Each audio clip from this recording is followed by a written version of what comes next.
Hey everybody, welcome back around to the Blog and Grill. I'm your host, Doug, here with your video blog for August 13th, 2013. I got thumbs up, thumbs down from the weekend and NFL two-a-days with the Cardinals and Steelers on tap for you, so let's get to it. Today on a little bit shorter of a blog on this Tuesday afternoon. Two-a-days with the Pittsburgh Steelers, who last year finished 8-8. They were the top-ranked defense in the National Football League, but were very inconsistent on offense, mainly in the running game, where they could not even muster 100 yards per game rushing. Their draft, I really liked what they did with their draft. Their first 5 picks, I thought, could have been compared as some of the best 5 picks in the draft of any team, for sure. They got some good players to fill some big positions. They drafted Jarvis Jones in the first round. They also went on to draft Le'Veon Bell, the running back out of Michigan State, in the second round. Marcus Wheaton, good wide receiver out of Oregon State. Shamarko Thomas, a linebacker out of Syracuse, and quarterback out of Oklahoma, Landry Jones. So those are 5 really good picks right at the top of their draft. Not many key additions. They brought in cornerback William Gay from Arizona, and also they signed quarterback Bruce Gradkowski to play some backup behind Ben Roethlisberger.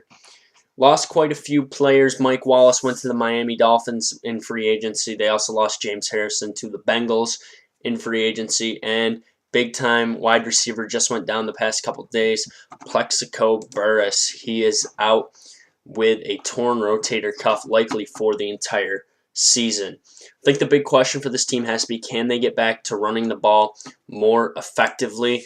As I said before, they're ranked 26th in the NFL in rushing yards, with only averaging 96.1 yards per game. They're going to be looking to Jonathan Dwyer and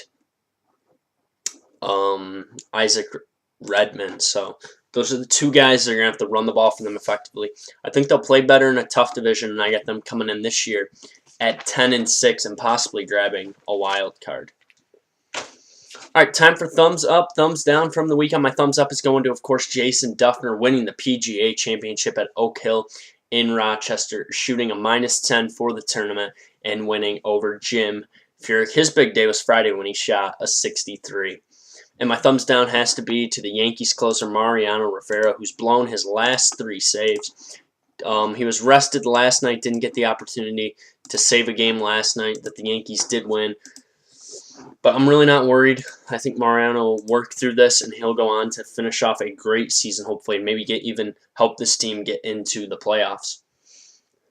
So that's my thumbs up, thumbs down. Now it's time for my second NFL two-a-day with the Arizona Cardinals. Last year, the Cardinals were 5-11, top-rated or very good pass defense. But I think their real trouble was inconsistency in offense.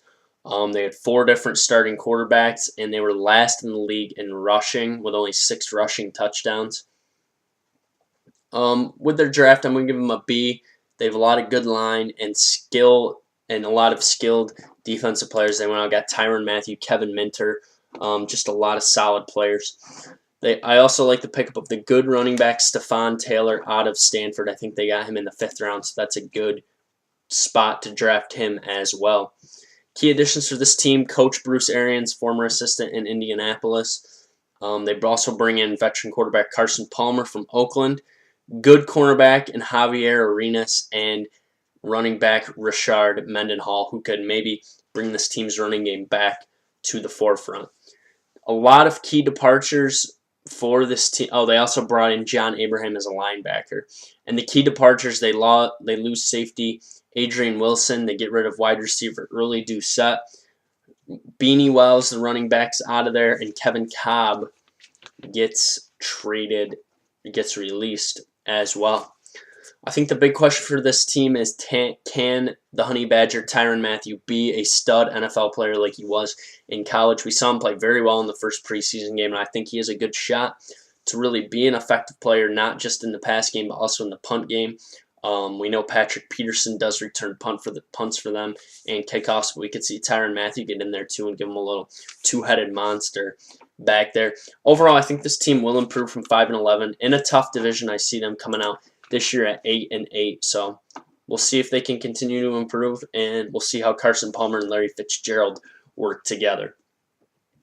All right, MLB Power Rankings will be on Wednesday. Also have more NFL two-a-days as we break down the AFC South and the NFC East, our final two divisions, before I start giving you my playoff teams for each of those conferences.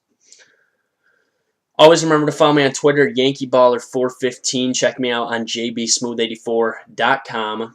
Also, get at me if you want to play some fantasy football. Hoping to get a fantasy football league set up with Doug Sports Blog and Grill.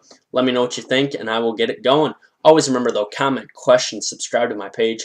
Thanks for tuning in to the Blog and Grill. I'll be back tomorrow with more fun for you. Thanks for tuning in. We'll see you tomorrow.